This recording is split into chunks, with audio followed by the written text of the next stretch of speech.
Hi guys, it's Louis, the Autistic Executive. I received a request by um, Joanna Toden. Sorry if I'm, um, not pronouncing that correctly, but I received a message. She said that she wanted to know what to do if you are in a business networking situation. Now, this could be either, because you're doing it as part of your position. Maybe you're getting ready to go into this is some kind of large interview situation. But I think that this also could work with any kind of, you know, party situation.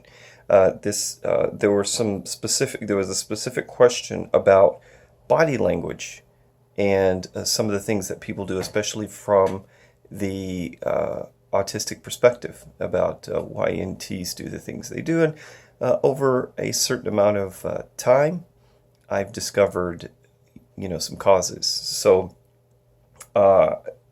one very important thing when you're having a conversation is to make sure and pay attention to two things. And this may be something that's important to learn, but it is something that's critical. When a person wants to leave, it's typically because they feel like they're not part of the conversation.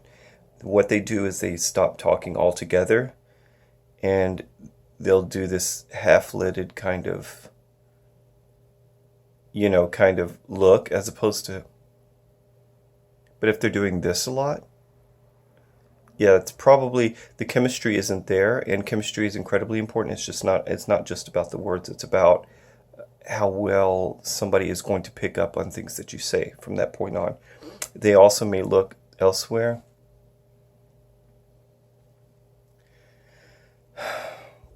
Sigh. Those are some things that say they're not interested anymore, and it's best just to stop the conversation. There is a get this. It wants to shut off really quick. There's something for us as autistics. Typically, when we cross our arms, if we have social anxiety, especially, and we're like really hugging ourselves.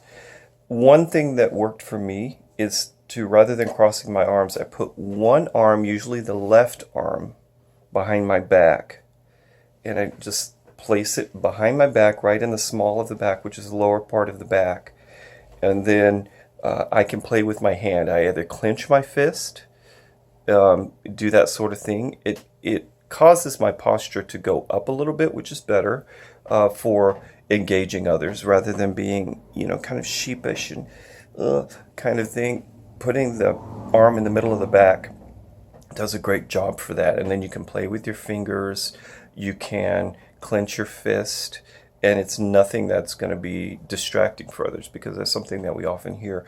Another thing, when we're speaking with others, a good important thing is to put others at ease, so that they don't go to that first thing where they're like, oh God, when they feel an obligation. You don't want them to feel an obligation to talk to you.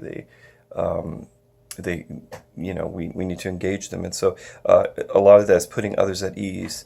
One thing to do that helps quite a bit is in the face.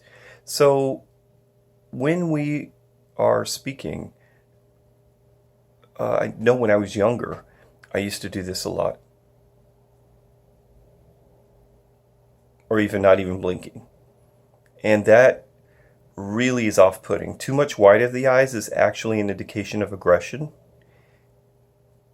It means that you're really trying to intimidate someone else, or you're scared. It means you're scared. So what I typically do is, a natural inclination I had was to do this, is to soften the eyes, not like this, but like, see the eyebrows? They rest lower on the brow bone. The brow bone is right here. And when your eyes are really open, you see how the brow goes up? It's resting below the brow bone. So if you just don't force it down like this, just make it soft. then that causes your lids to relax, and believe it or not, you relax. That's something. And it's about engaging others. It's not about trying to change who we are, because who we are inside is not what's expressed here, right? What we're trying to do is socially to get them to come in and listen to us. The worst thing is just to be sidelined because of silly things like facial expressions. Um, um, we talked about not jerky movements. Yeah, I had a tendency to always, do this sort of thing and lift my arm. Sorry if I'm jerking the phone while I'm doing. Sorry, I'm recording on a phone, but um, um, jerking my hand too much. And so learning how to give smoother movements is more relaxed, and it relaxes others. Um, Another thing is in terms of putting others at ease. I've got notes here. Confidence. So we talked earlier about kind of like hunching over.